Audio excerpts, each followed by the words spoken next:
Sebuah video yang diunggah akun Telegram Black Hussars memperlihatkan bagaimana tentara Rusia serbu parit Ukraina yang belum diketahui di mana lokasi peristiwa ini terjadi.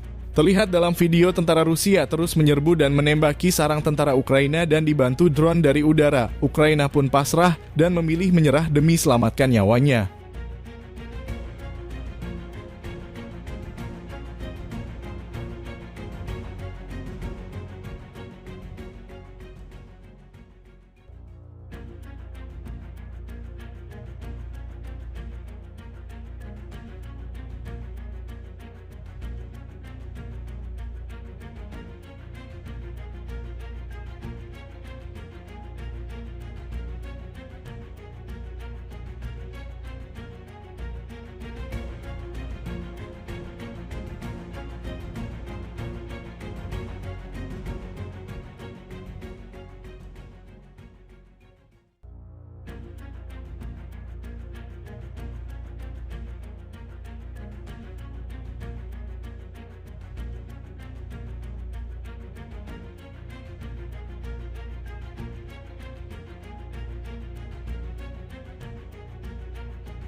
Download Tribun X sekarang, menghadirkan lokal menjadi Indonesia.